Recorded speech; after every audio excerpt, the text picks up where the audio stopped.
Hare Krishna. I'm very happy and grateful to be amongst all of you this evening, especially in Bloomington. Last time when I was here was 2021 during COVID time. Can you reduce the echo a bit? And there was a plan to do some programs, but unfortunately there was a very heavy snow, and then one of our Vedant, he was diagnosed with COVID, and I was staying at his place. So it just became a moral conflict kind of a thing. So I was told, slightly you can increase the river. It's too dead now. So because of Vedant, the discussion of Vedant stopped. Fortunately, the wave is over. I have known Prabhu since a long time, and such a wonderful, sincere person he has been always. The speciality of him was, in all these years, he has never, I don't remember that I have had a single conversation where he had some personal complaints or things which he's talking from his own interests or something. It was always key for the welfare of people here, to do satsang programs for others. This has always been the hallmark of his personality. Not once in almost 18, 17 years that he has tried to speak one statement that where there is something that, what are my stakes in this? That's a very difficult thing when you are doing any service or any work anywhere. After sometimes you feel, na, mera adhikar kya hai, what is my right? Not once. So his personality steals my consciousness in that manner. I get pulled, but somehow I am not able to serve him properly and not come to Bloomington sufficiently enough. His good wife, Purvi Mataji, what is the initiative name? Sorry. Purvi, okay. And then the amazing teacher, upcoming, of kids, Surabhi, doing so nice service. It's so amazing to watch. So, thank you, and thank you for somehow carrying on the parampara of doing small bhakti vrikshas everywhere. When we are at the receiving end, we feel कि अरे हाँ कोई तो चला रहा है कैसे तो. No, he's just someone like all of you, having the same issues like you have, raising kids, doing job, answerable to someone, having family back there in India. All those things exactly like you, but having an additional responsibility of doing some kind of satsang events week after week, and it's not for 1 year or 2 years, it means almost 20 years. That is an amazing feat. What a way to live life. The best part of his youth has been engaged in this, and because of which hundreds of other devotees have benefited. That is the glory of one's life, actually. When we read the Vedic literatures, which is filled with stories of so many people of these times and earlier times like Satyug, Treta, Dwapar and so on. Through all the stories, essentially we are only learning one thing: what is the purpose of our life? That is what all the stories are showing. It is showing you the direction as such. Not many of us, actually, in modern times, when sometimes our kids or even you may read some stories and you may feel, do you think these things would really be there? Like hearing about a mountain which is 80 miles high, ocean of sugarcane juice, ocean of ghee. We know ocean of salty water, right? We don't know ocean of mango juice. When you read such kind of stuff, it feels weird. And when you hear about animals praying to God, God becoming an animal, God becoming a pig, Varaha, to fight against a demon, God becoming another animal, lion, to fight against another demon, God becoming a fish. It's a extraterrestrial and intraspecies, everything. So sometimes to a small limited brain it appears weird. Maybe ऐसा होगा या नहीं होगा, but anyways we are Hindus, so we accept this. No, it's not like that. After the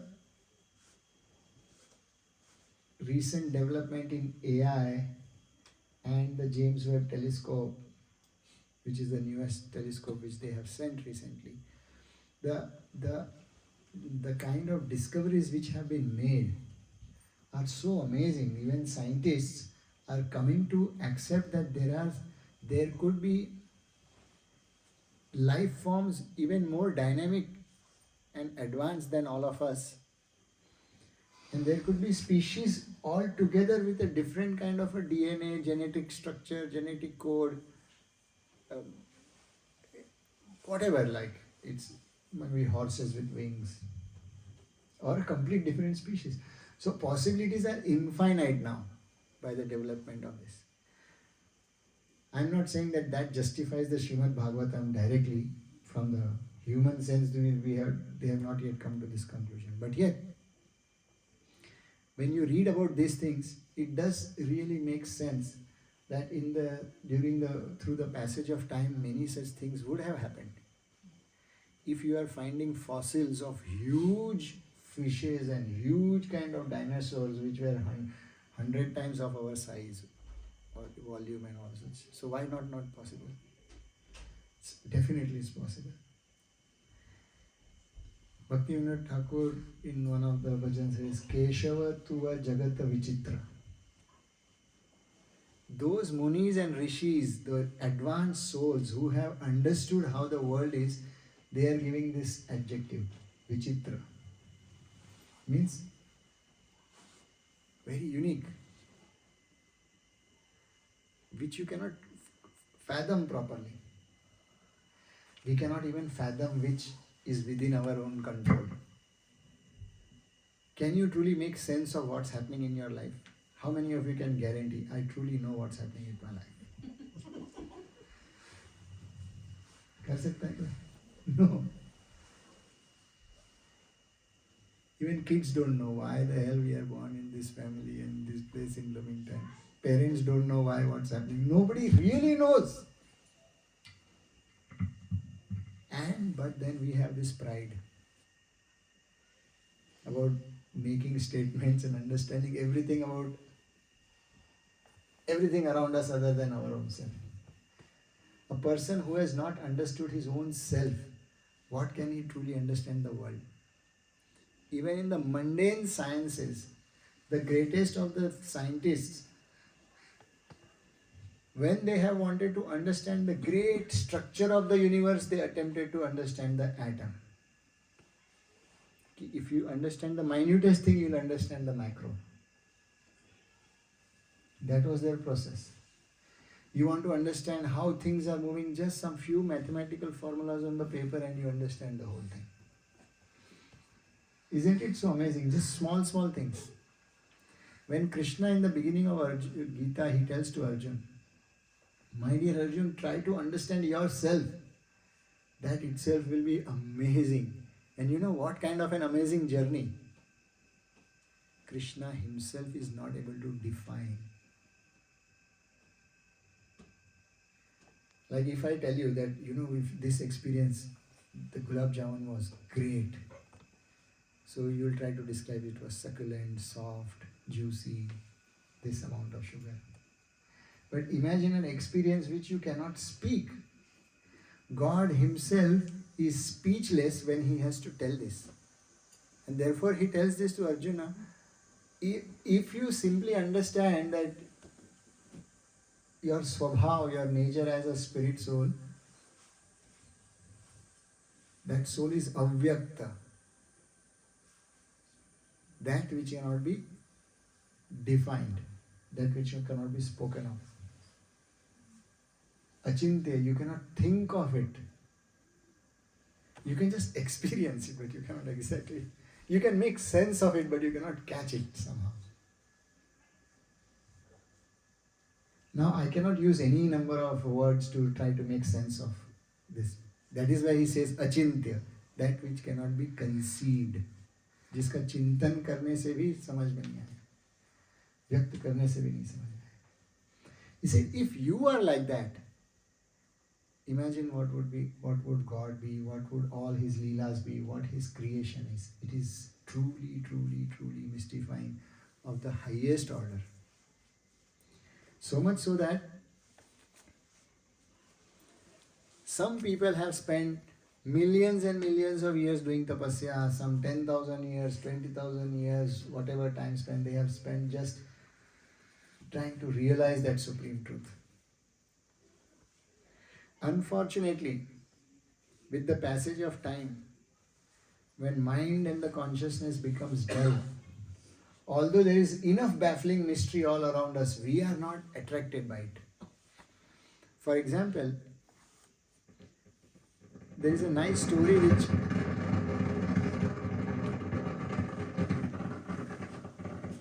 is there a phone ringing somewhere?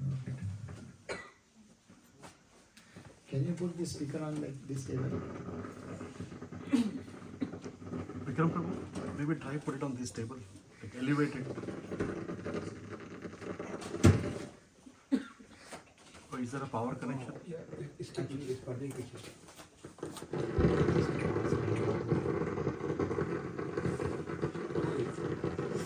Maybe keep it in the back, Prabhu. Should work. Harish Prabhu, can you please come this second? Prabhu, can you put it here? Battery, oh battery base, Battery पे Prabhu. Switch it off. That's not battery. It's on the back.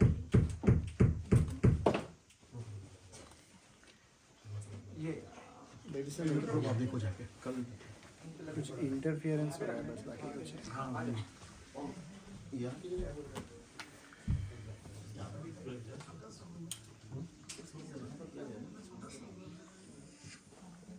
Prabhu, maybe keep it on that sofa and elevate it if possible.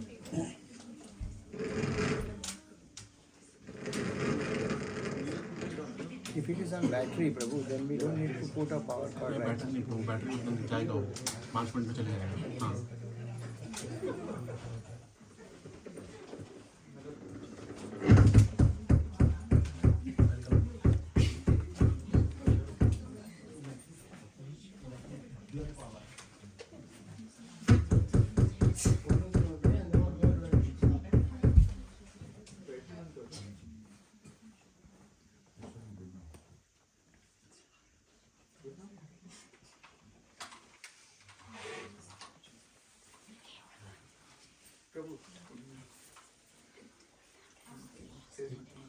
Can you try Prabhu saying something? Hare Krishna. Hare Krishna, Hare Krishna, Krishna Krishna, Hare Hare, Hare Rama, Hare Rama, Rama Rama, Hare Hare, Hare Krishna, Hare Krishna,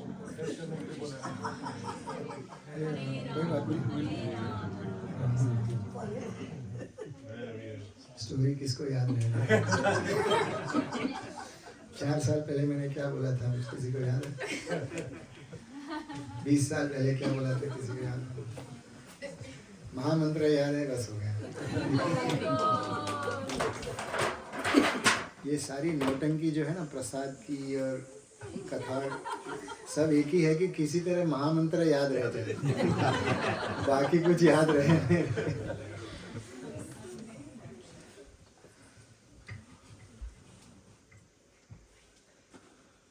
So in the Srimad Bhagavatam, there is a very, very interesting thing which comes. the appearance of Brahma, the first creation when it happened,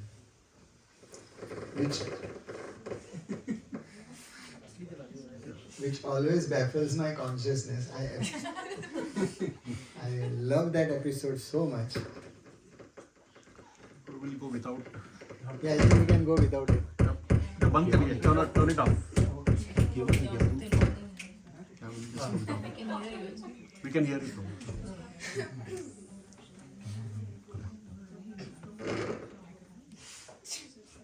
Prabhu, just now leave it. No, take it upstairs. Take it upstairs. नहीं, बिना power के भी है. हाँ, वो battery का है तो. Just remove that battery. हाँ, power off.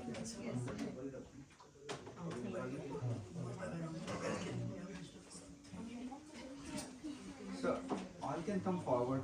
ये तो आत्मा से भी ज्यादा अमर लग रहा था.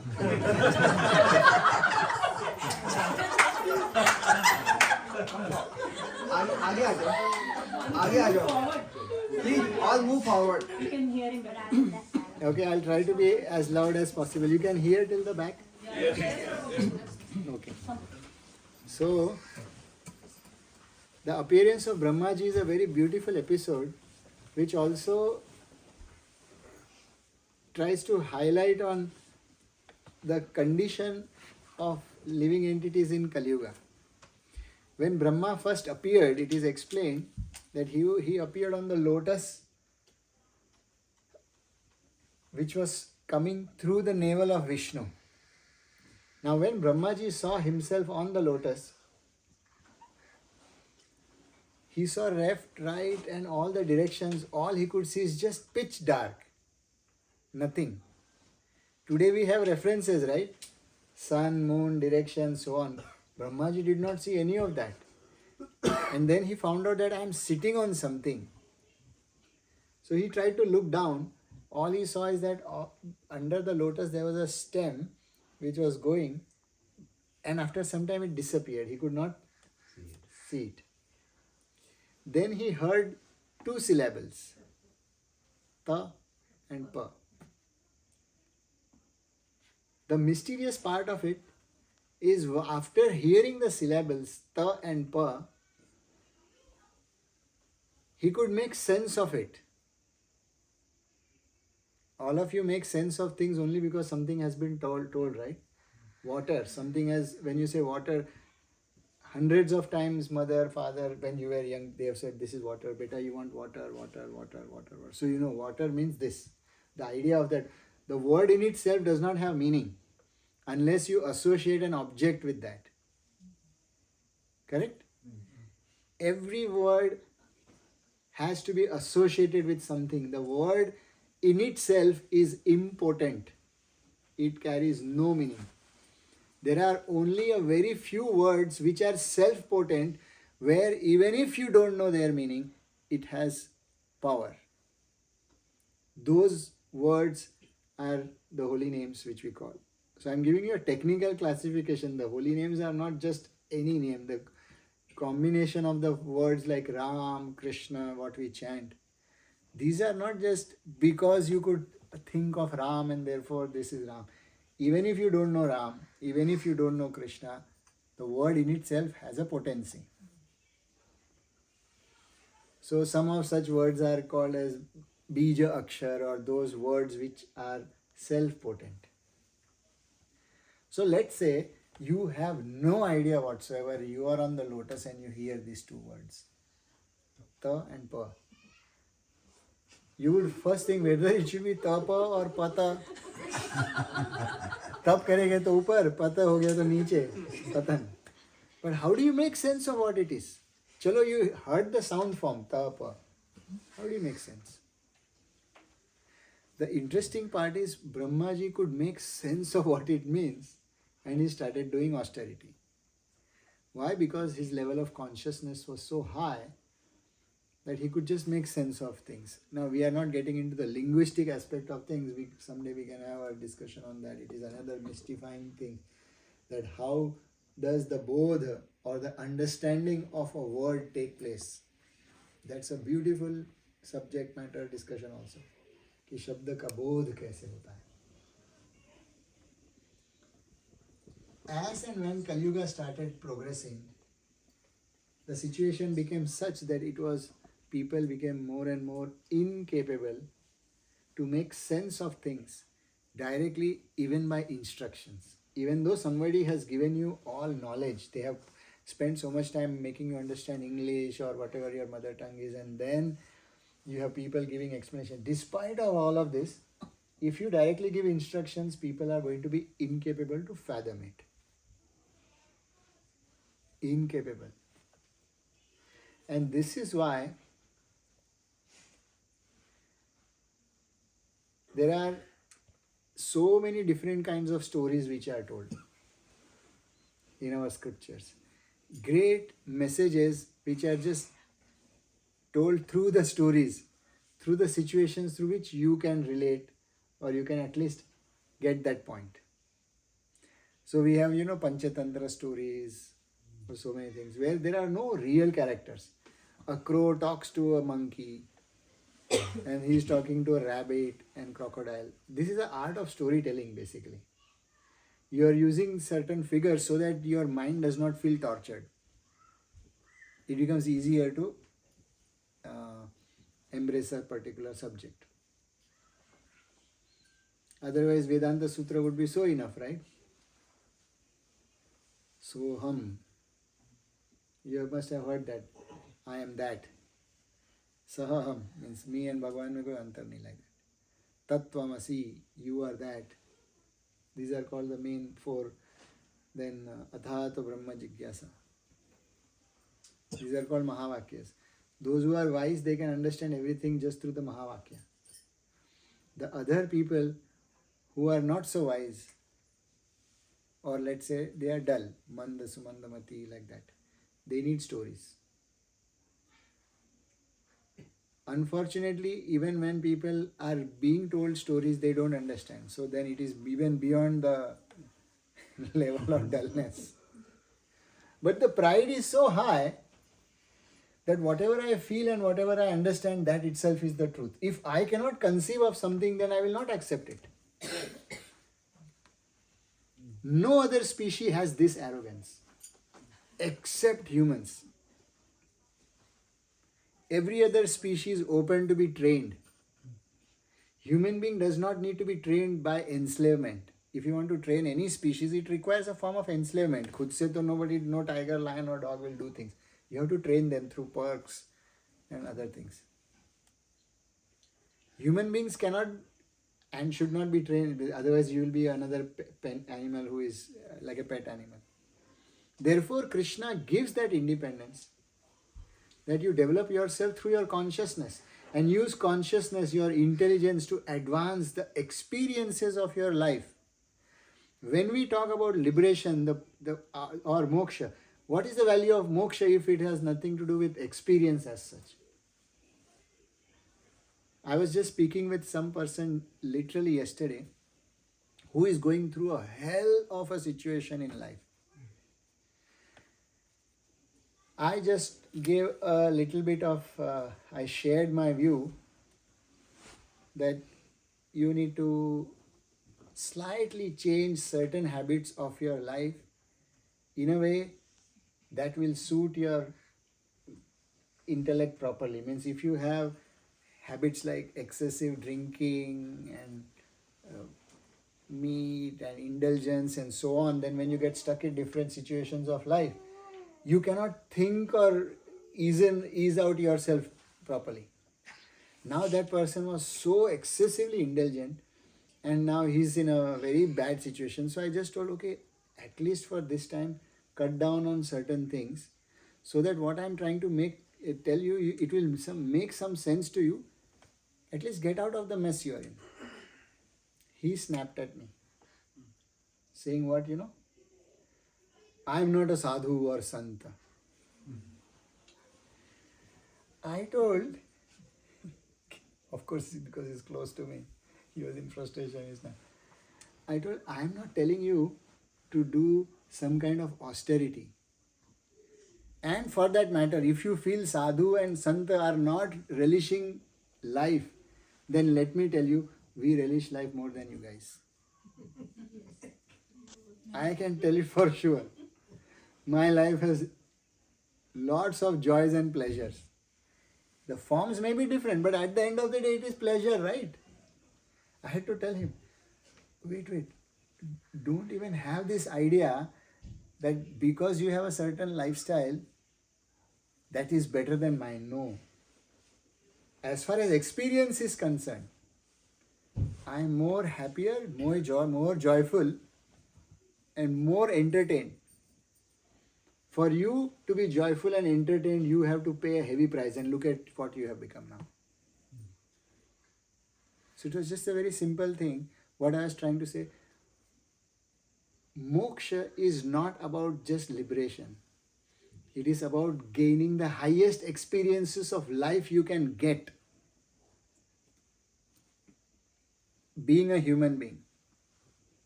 How can you enhance that experience?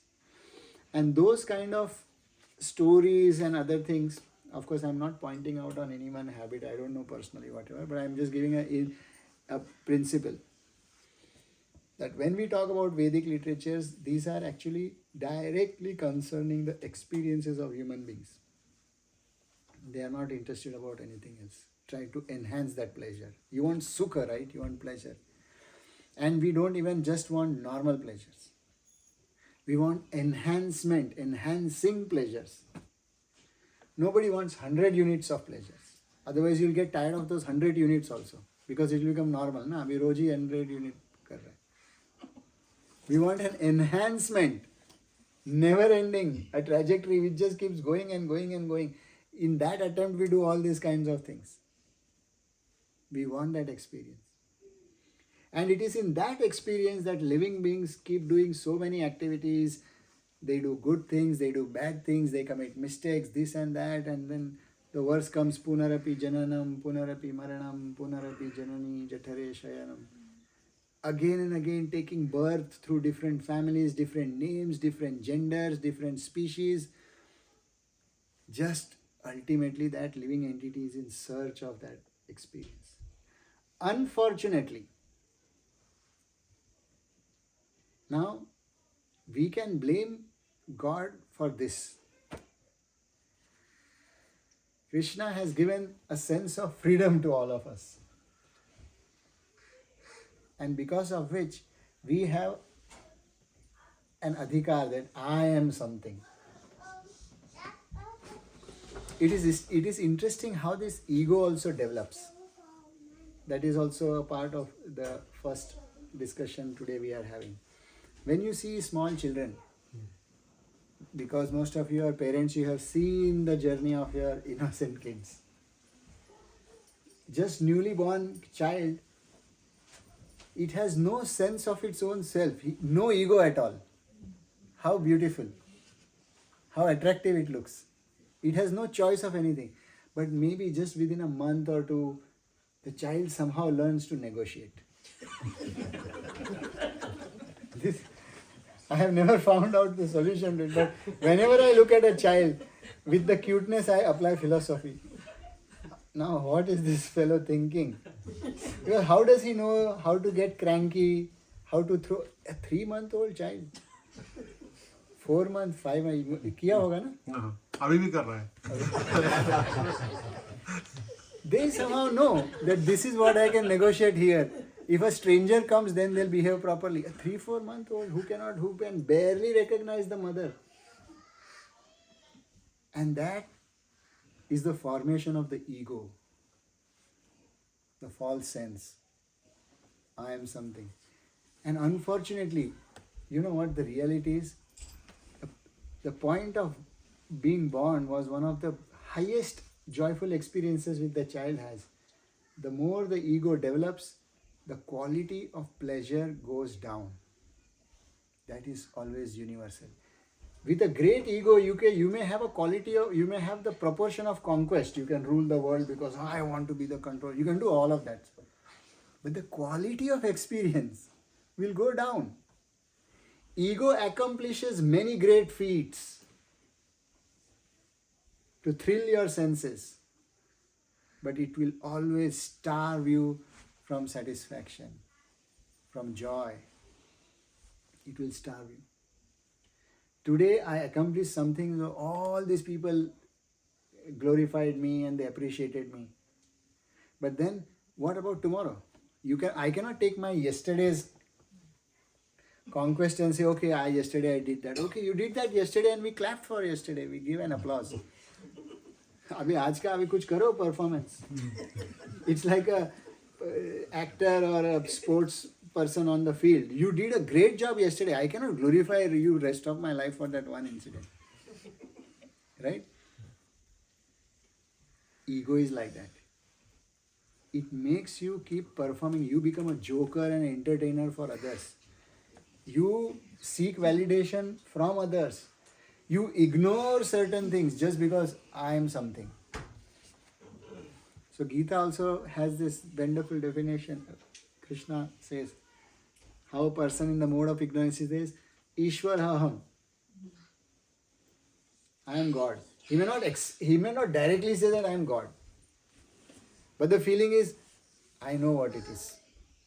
मुझे सब पता है. हम लोग तो ऐसे ही करते हैं. क्या फर्क पड़ता है? And the Lord does not interfere with this. In a way, it is not a joyful thing. When you are blessed to seek higher experiences, you will know. You will feel, my dear Lord, why did you allow me to do that? I wished I was checked long ago. You will wish that when you get that experience. But when you don't have that experience, you are okay deriving all sorts of garbage kind of experiences from the world.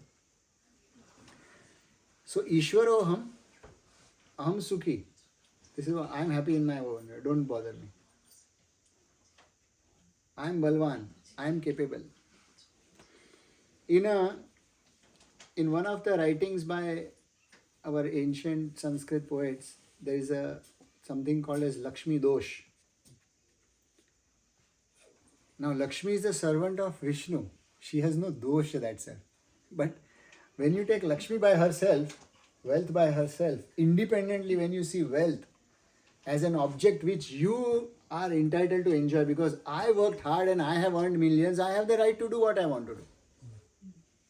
Then that form of Lakshmi has a nature of which has dosha in it. And there are 40 points of what are the Lakshmi dosha. How it creates a sense of false pride. How you ignore the hardcore truths of life. How you ignore God and His creation. You don't have to consciously become demon. You are just subconsciously, you take it for granted that everything is for my pleasure. Ab to mere paas paisa hai. People are standing in line for me. She creates that. She creates conflict between brothers. She'll create distances automatically. A sense of dependence is destroyed. I am complete in myself. So in our sense, it may be money or some accomplishment, but in other species, it's through different kinds of abilities. Ego is seen and manifested. So in the discussion which we are having here today is about Gajendra, one of the elephant who was delivered because of by the mercy of Vishnu himself. And the circumstances which led to the deliverance, the circumstances on how he became an elephant, that we are going to discuss in a few particular verses,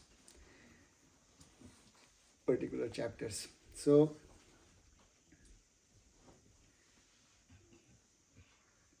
in our practical life, we have also seen sometimes in India, you may have heard about a couple of years ago, there was this photograph of it came in the newspapers also about a cow who would always visit one Bhagavad Katha. It would exactly come at the time before the Bhagavatam discussion will come. It will sit amongst the audience, and once the Bhagavatam is over, it will go out. It will come and go. It would not even take prasad. Just come and go. Now, what would it understand from a language? Nothing. We have seen sometimes in our own farms, Some of the dogs, they have quality like a sadhu, which we also don't have. मतलब उबला हुआ ही खाएगा.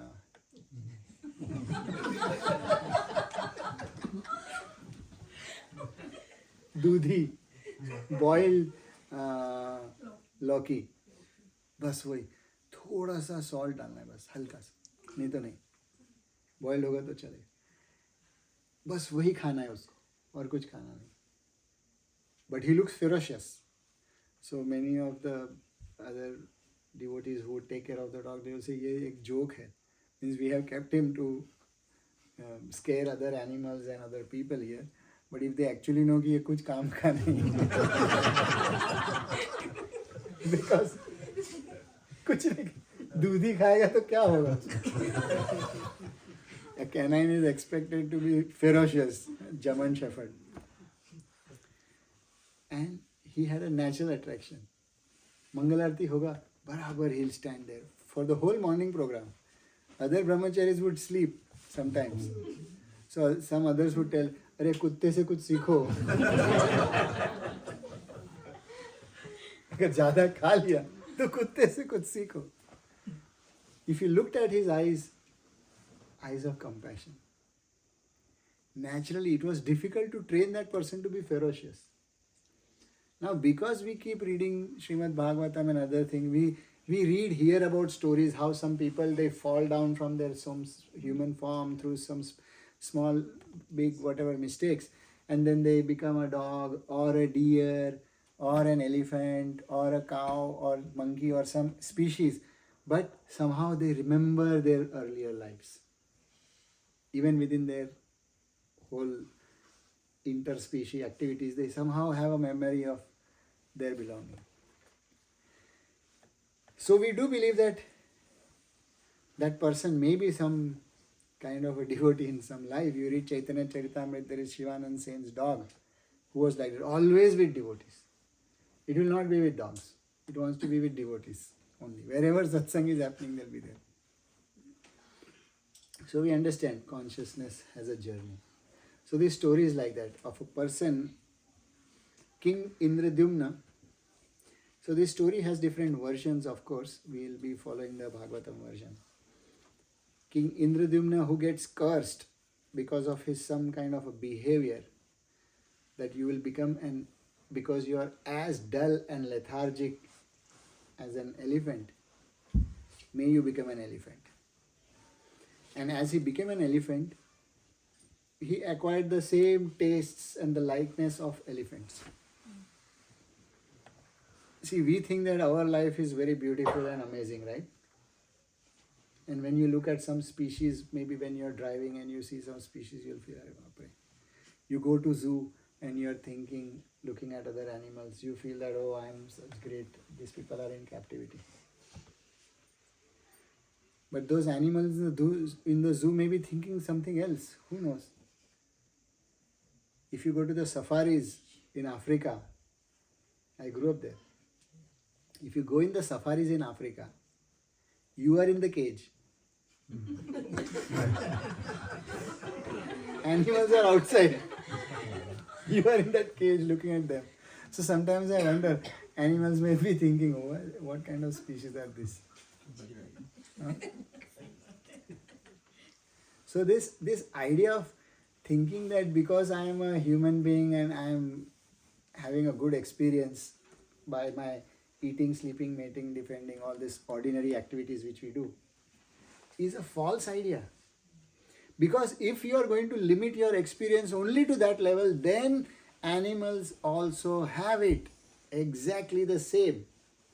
When Gajendra, Gajendra technically means, Gaja means elephant and Indra means the Lord, means leader amongst the elephants. So means within the clan of elephant always go in herds, right? They always move as rarely you'll see a lonely elephant, probably only if he's going to die. Otherwise they are always in a family, group which they move. So he was the king of the elephants. Happy, accomplished, feeling accomplished. Why? Because he had a couple of wives, the she elephants, and babies, those baby elephant moving their little trunks here and there, doing their mischief. And he was thinking, what a great accomplishment I have. I'm taking care of all of this. And if he would see some wild animals trying to come nearby, all he will do is blow his big trumpet. This herd is not alone. I am the protector. मेरा बच्चा है. Modern time में बोलते मेरा नाम पता है क्या तुमको? तुम जानते हो क्या मैं कौन हूँ? बोलते ना लोग. That kind of a thing.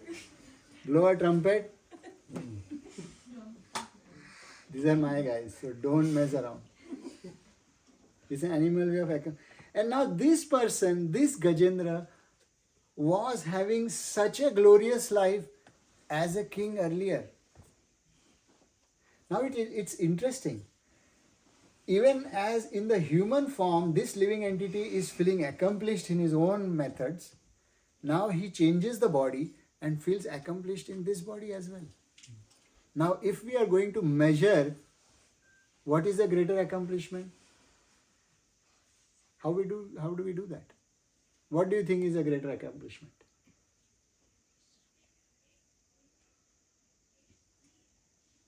As far as just these experiences are concerned, Gajendra was as happy as Indradyumna was.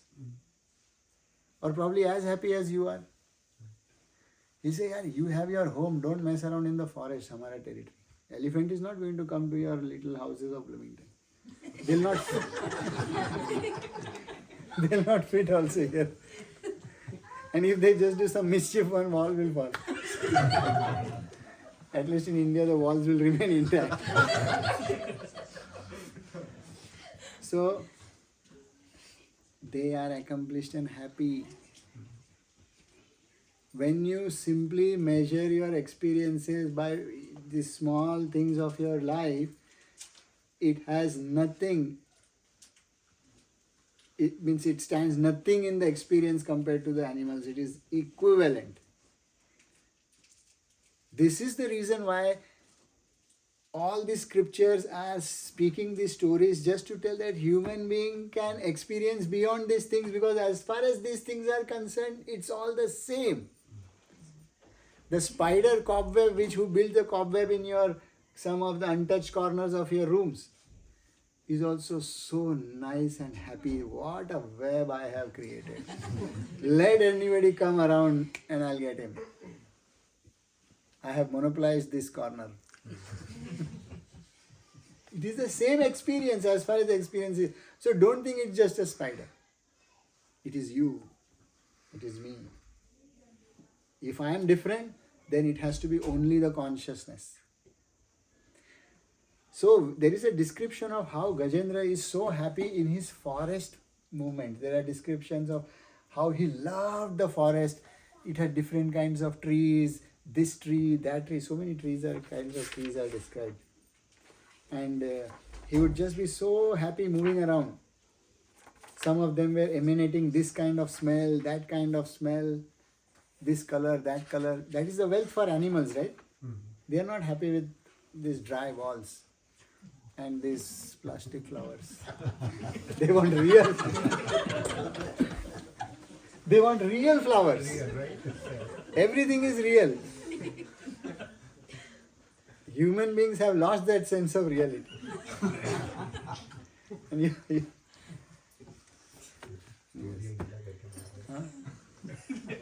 a polar bear does not think that I want to be in the summers of southern parts of Europe.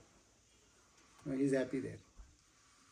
It's only human being who says, "Chalo, we'll go to Europe. We want to go to Antarctica." This is only human species. Other species are okay according to their constitution. They remain where they are and they are fully satisfied. Human only is not satisfied. What a complicated species, no?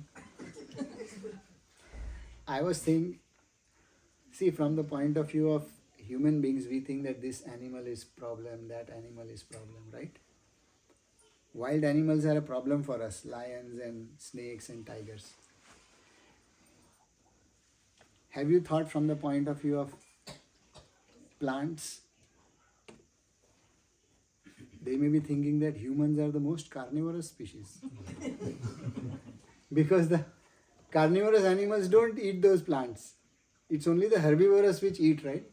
From a plant's perspective, we are very invasive. So when Krishna says that this world is vichitra, it's a relative world. That's what it means. Everything is relative. Good, bad, ugly, everything is relative. The only thing which is absolute is something which connects to the truth. So Gajendra is so happy, just like we are happy that, oh, I have a home which has 3 rooms, 5 bedrooms, 6 bedrooms, whatever it is. Then I have this countertop, that countertop. Newer and newer. Now people have Rotimatic. Have you seen Rotimatic? No. Has it come to US? Yeah. You have not seen that?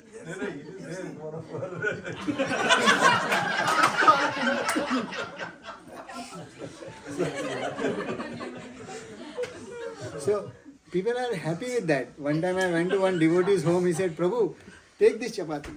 And I was like, Acha, okay. I ate it. Then second, Prabhu, take this. So I told, what is, people emphasize for take this sabji, take this dal. Ye chapati ke upar hai. I had never experienced the joy somebody serving chapati. So I told, kya hai? So he said, how did you like the chapati? I said, good. No, but how did you like it? I said, it's good, abhi kya hai? Chapati. If somebody says, how did you like the rice? If it's just rice, abhi, so I told, and then I asked, kya, is it like organic chapati? so he said, Prabhu, we bought a new Rotimatic machine.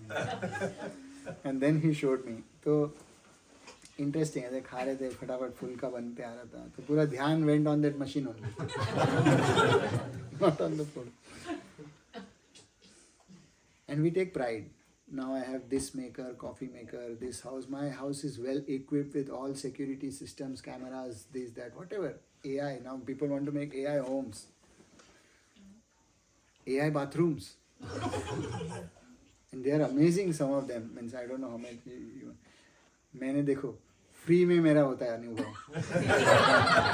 I don't pay for it and I get those experiences. So very highly automatic kind of thing. It senses your body temperature and the signals start working on what is the suitable thing, and बहुत ही complicated है. I think it will get into your brain also. Today I want to do the 20-degree temperature water. We take pride of our homes, our accomplishment, our cars, small things. The decoration, every single thing which you put in your corner of your home. You know what is that? Right. Exactly. It is not a vase or a flower vase or some center table or a side table. It is the form of your own ego, which has expanded in the form of a car, the color of the car, the choice of the seats, every single vessel and spoon which you all have in your home. Everything, bed sheet, bed cover, it is nothing but an expression of our own false ego. Now I'm not saying that is bad, but I'm saying it is an expression of your false ego. You spend time for that. Do you randomly buy those things? Now when you say, no, this is better, what are the grounds of saying that this is better? मैं ही भगवान हूँ, मैंने जो बोला better है तो better है. मेरा तो भगवान मैं ही. Someone else will say this will not look nice. No, it look nice. This will. So, there is no basis, there is no foundation ki siddhant of why this is better. Every single thing is an extension of our own false ego. So when Gajendra's story is like that, he chose an area which had all these kinds of shrubs and plants, where he could walk, and elephants don't love plain grounds.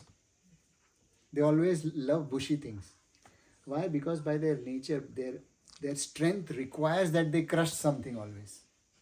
It is their, आपके पास power है, you know, you have a child who has some intellectual capacity, what he will do? He'll keep fidgeting all the time. Na? The more power you have to express it some way. Elephants don't love that. So they love forests for that reason. They'll walk, they'll trample. So those discoveries, he would love trampling the trees, making those sounds. Pluck some branches from here and there as you want, as your wish is. He would see his small babies, sometimes they want some fruits, then he'll say, okay, just wait. I have a trunk. Pluck it and give it. He would enjoy those things, impressing his children and his family. Just like the verse comes, that just like ordinary people, they derive so much joy in just taking care of their family and children. Gajendra was fully absorbed in that, fully oblivious that there could be anything better or beyond these things. As a duty, we should take care. That's not the point. We are not trying to mock our own existence. We all need that love, care, support. But that's not that's not the end of it. At least human form of life is not meant for that. Otherwise, there was no problem. So he used to enjoy all of this. Great amount of ego. There he saw a small pond. He thought that everything that comes beyond, within his survey, it's that where he could enjoy and it belongs to him. And in that pond, at one point of time, he was enjoying with his she-elephants and so on. Within that pleasure, unfortunately, just like in this world, there is no guarantee that all your good experiences always last. Unfortunate events happen anytime, they come unasked for. Similar such thing happened in Gajendra's life. He had never conceived when his babies were young, when he saw his beautiful she-elephants, that someday there would be a time where everything which belongs to him is going to get questioned. It's amazing how we choose so many things by our choice. We make conscious decisions to come to a certain place, acquire certain things in a certain manner, and so on. We do bhoga or enjoyment in our own way, with full calculation that I should not get a challenge which I have not thought of. What are the challenges we think? Maybe khane pine ka problem nahi hai, some place to sleep, and then everything will overall take care of. But unforeseen, unthinkable challenges come in everyone's life. Some of us can, some of the things we can speak, and some we cannot speak. Within everyone's heart, everyone is struggling with those kind of things. You just can, you think that ये किसी को बोल के फायदा ही नहीं. It's something you have to live with it, and to live with it, you just apply that philosophy. Oh, this is my duty. This is my this. But when you have to apply philosophy, means you are not fully satisfied with that situation, right? You are not easy with that. The very fact that you have to apply your intelligence to deal with a situation means you are not comfortable. So in his journey of the false ego, just a general enjoyment journey, suddenly a crocodile catches its feet. That he had never thought about. So he starts struggling to save himself. For a while, his wives, the she-elephants, also try to help him. But within a few moments, they realize if Gajendra, the king of elements, one who has always been our protector, if he is in such a situation, what will happen of us? They all ran out of the water. Can you imagine? Just think that you have your own choice of your wife or husbands and sons and daughters, and you feel that I have provided and taken care of everyone, and at the first instance of tragedy, everyone just goes away. What would be the situation of that particular entity? what futility you could experience. Similar situation comes when Valmiki, who was first Ratnakar, he used to kill people or rob people. So Narad Muni came and just told him one thing: stop this. He said, how will I survive if I don't do these things? My family needs it. Instead of putting lot of philosophy, he said, just ask your family members if they are willing to share the karma which comes through the kind of whatever you are acquiring. And when Ratnakar told this to the family, what did they say? We want the benefits, but not the karma. You do whatever, but we don't want to partake the karma. That led that Ratnakar to become Valmiki. So, Gajendra, when he saw, my wives have gone out of the water, now I am left alone with myself to deal. That led to this whole beautiful discussion of his journey to liberation, what we are going to follow a couple of days later through in our discussion, called as Gajendra Moksha. Granthraj Srimad Bhagavatam ki jai. We will discuss further. Thank you all very much. Hare Krishna. Any questions or comments?